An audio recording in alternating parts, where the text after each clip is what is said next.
ये भाग खुल गया आपका तो ये वचन काल माया से बचने बचाने को आपको सहज मिले। उसके लिए कोई तपस्या त्याग आपको नहीं करनी, कोई संयम बैराग घर गृहस्थी परिवार छोड़ना, बाल बच्चों को छोड़ना, ये कुछ नहीं करना और ना ही खेती दुकान दफ्तर बिजनेस व्यापार मजदूरी बंद करना। घर गृहस्थी में रहकर परिवार बाल बच्चों के बीच खेती दुकान दफ्तर बिजनेस व्यापार मजदूरी करते हुए मालिक को पाने की कितनी सरल युक्ति। ये समृद्ध मालिक की दया, यही सदगुरु की अपार दया है जीवों पर, जो ऐसे खराब कलिकाल में आपको रास्ता, बाकी बेचारे सब रास्ता ही, किसी के पास कोई रास्ता नहीं। अल्लाह दुनिया पर अभी आफत आ जाए तो ये दुनिया वाले किसको पुकारेंगे? इनका कोई है भगवान? अरे जो पत्थर में, कागज कैलेंडर में, पानी में, तीरथ मूर्तन मुहूर्त में समय गंवाते रहे तो ये किसको बुलाएंगे? तुमको ये विचार करना चाहिए, कम से कम तुम्हारे लिए मालिक तो है। तुम किसी को पुकार सकते हो, बुला सकते हो, मदद ले सकते, लेकिन जिन्होंने कह दिया बाबा जी चले गए, उन विचारों का क्या हो? ये आपत्ति मुसीबत को किसको बुलाएंगे? इनका तो गुरु भगवान मर गया। इनसे पूछो जो आफत आने वाली है, उस आफत में तुम किसको पुकारोगे? कौन तुम्हारी मदद करेगा? या जिनके पास गए हो उन पर खुद ही आफत आएगी। वो अपने आप को सुरक्षित नहीं है, वो तुम्हारी सुरक्षा कैसे करेगा? यही आपको सोचना चाहिए। जब समय खराब है, त्राईमान कोहराम मचने वाला है, वो त्राईमान कोहराम में वो किनको बुलाएंगे, किनको पुकारेंगे, किनसे प्रार्थना करेंगे, किनसे मदद मांगेंगे? उनका तो भगवान का तो हो गया। इतना भी ये नहीं सोच पाए कि समय खराब, आफत आने वाली, उस आफत में तो समृद्ध मालिक जिनकी शरण में आप गए, उन्होंने कहा 72 घंटे पहले मैं तुमको बुला लूंगा। ये भूल गए आप? मथुरा में आपसे क्या कहा? ऐसी कोई आफत मुसीबत आएगी तो मैं 72 घंटे पहले तुमको पहले बोला। अब तुम किसके पास जाओगे, किनको पुकारोगे, किनसे मदद मांगोगे? वो त्राईमान कोहराम के समय में तुम कैसे अपना बचाव करोगे? इस पर तुमको विचार करना चाहिए। नहीं तो तुम जाओ, तुम्हारा काम है। मैं तो इशारे करता ही हूँ और करता हूँ। जब तक समय नहीं आ जाएगा तब तक इशारे करता ही रहूं। और इशारे हैं समझदार के लिए। जो ना समझदार, जिन्होंने समझ नहीं खिली, वो तो ना समझदार, उनके पास कुछ, और वो समय अपने आप को बचा भी नहीं पाएंगे और ये सत्संग में वहां भी नहीं पाएंगे।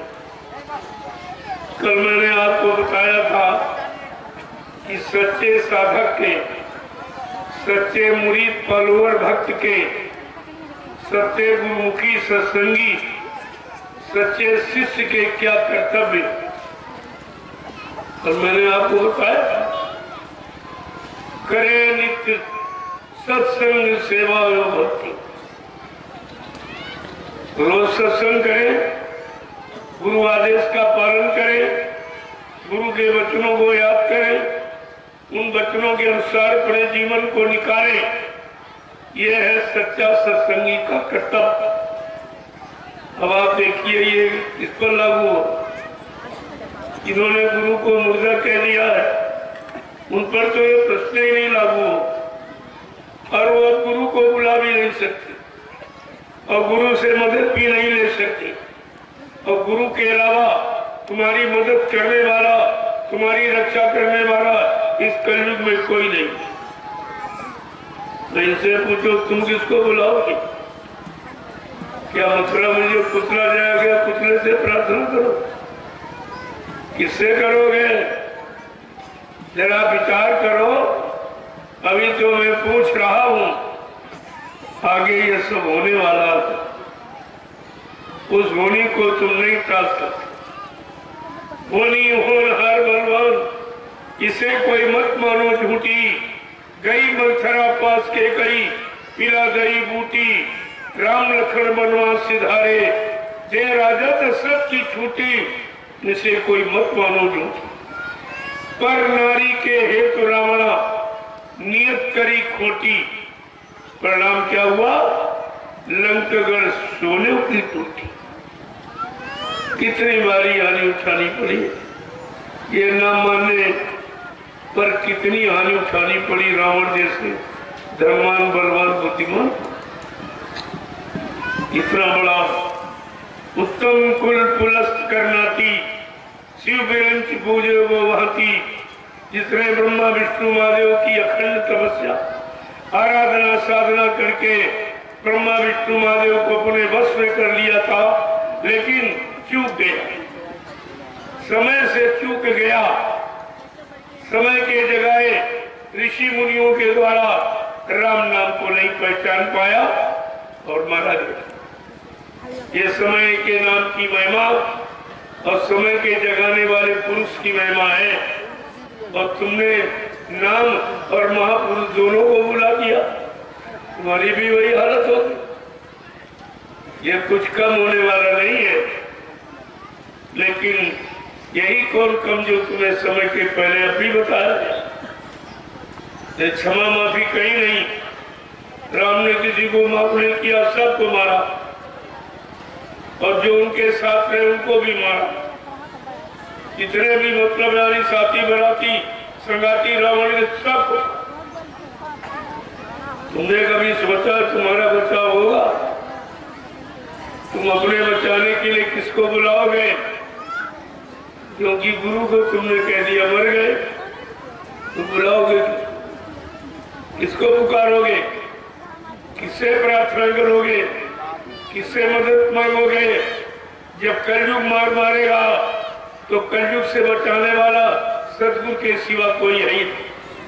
क्योंकि बाबा जी ने ये संकल्प लिया था, कलयुग मैं तुझे भगाऊंगा और तेरे घर में 1000 वर्ष के लिए सतयुग लाऊंगा।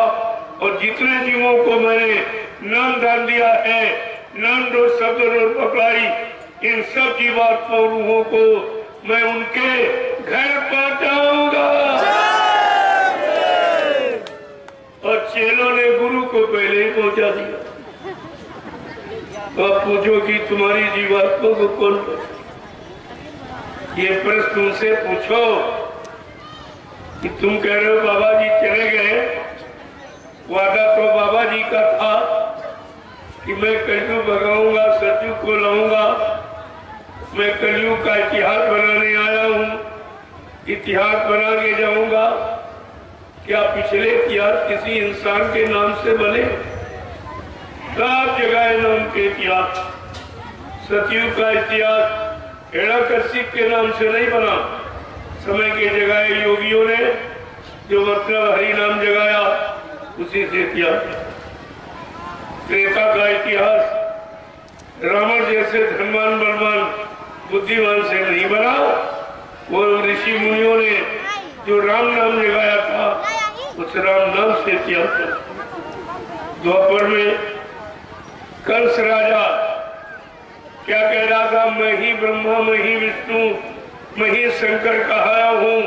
त्रैलोक की शक्ति उनमें मैं समाया हूँ।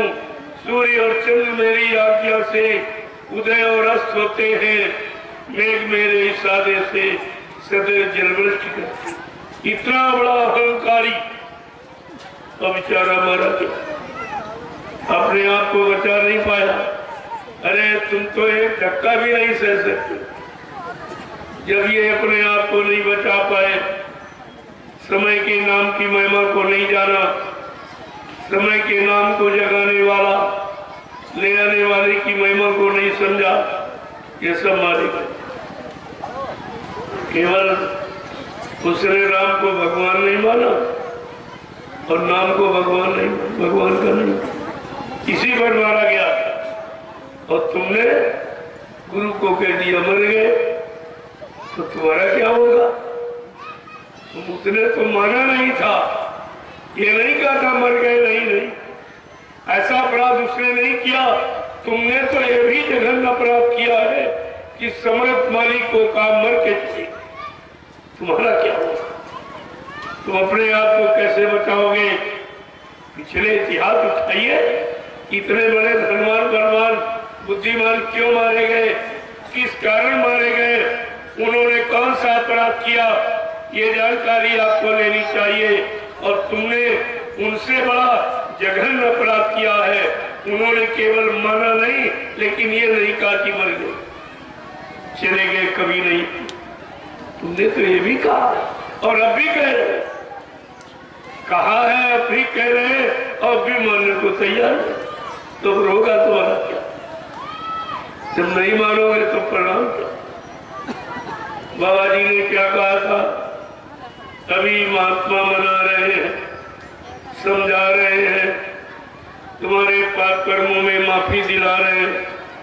अगर तुमने इनके वचनों को न माना, इन पर विश्वास न किया, तो पीछे कुदरत खड़ी है, अपने एक डंडे, एक लपड़ थप्पड़ में 20 करोड़ का वाराणसी अलग कर देगी। एक झटके में करोड़ों चली जाएगी। कितने पहले कहा था बाबा जी ने, होगी जन जन में क्रांति, हम तुम्हें दिखा देंगे, सब लोग लड़ेंगे आपस में, हम तुम्हें दिखा देंगे, राजा रैयत लड़ जाएगी, सब धर्मी कर्मी लड़ जाएंगे। बात देख रहे हो, सीताराम के पुजारी आपस में नहीं लड़ते, कोई कहीं का वो पहचान हो ना हो, जय सिया राम अगर बोलता है कहेगा नहीं बना हमारा गुरभाई ये मान लिया। कृष्ण के उपासक जितने कृष्ण नाम को मानने वाले कोई झगड़ा नहीं, इसको लड़ते झगड़ते आप आपस में नहीं। भगवान शंकर के वक्त आपस में नहीं लड़ते झगड़ते, बड़े प्रेम से। यद्यप शंकर नहीं है, कंकर का शंकर है सामने, सामने कंकर पत्थर का ही शंकर, लेकिन फिर भी नहीं लड़ती। और देवी देवताओं के भक्त भी नहीं, हनुमान जी के भक्त भी नहीं लड़ती। लेकिन आज ये गुरुदेव की भक्त क्या कर, जरा इनको देखो, ये क्या कर रहे हैं? ये आपस में लड़ा झगड़ा चल। अब कहेगा झगड़ा, कल सत्संग नहीं होगा, सत्संग नहीं होगा इसका झगड़ा, तो सत्संग नहीं होगा तो क्या चोरी डकैती हो, क्या मारकाट करोगे, क्या शराब कबाब पिलाओगे लोगों को? यानी सत्संग का विरोध यानी गुरु का विरोध, क्योंकि गुरु का सत्संग किसी व्यक्ति का नहीं है, किसी प्रेमी के मुख से हो, आपको सुनना चाहिए। मैं कभी नहीं मना करता हूं, इस सत्संग जाओ, कभी तो तुमको जानकारी होगी ये व्यक्ति कहता क्या है। ये अपने लिए कह रहा कि हमारे लिए कह रहा, अपने लाभ के लिए हमसे कह रहा कि मतलब यानी हमको कुल लाभ देगा। अरे जानकारी तो जब होगी जब आप उनके पास जाओगे, उनके वचनों को सुनो। मैं तो कभी नहीं मना करता, मैं तो कहता जरूर जाओ सुनो। और ये अपने ही गुरु, एक ही गुरु के शिष्य। बड़े अफसोस की बात ये है, अब सारा संसार हंस रहा कि जब एक ही गुरु है, एक ही गुरु के शिष्य है, एक ही पाठशाला मथुरा में पढ़े और एक ही विद्या गुरु ने सिखाई, फिर ये झगड़ा की बात करता है। झगड़ा तो वह होता है जड़ जमीन जोड़ू, तो वो भी कुछ झगड़ा इस बात का है, ये गुरु को जिंदा क्यों दे, तो मैंने कहा भाई ये बताओ जिंदा कहना अच्छा कि मुर्दा कहना? पहले तो ये विचार करो आप, फिर तुमने अपनी आंखों से देखा नहीं तो कैसे कह रहे हो? मैं तो ये भी गारंटी के साथ कहता हूँ किसी को दिखाया ही नहीं और किसी ने देखा भी नहीं। जब वो अंतर ध्यान हो गए कोई नहीं समझ पाया इस लीला को। ऐसी लीला अनोखी सृष्टि में कभी नहीं हुई है।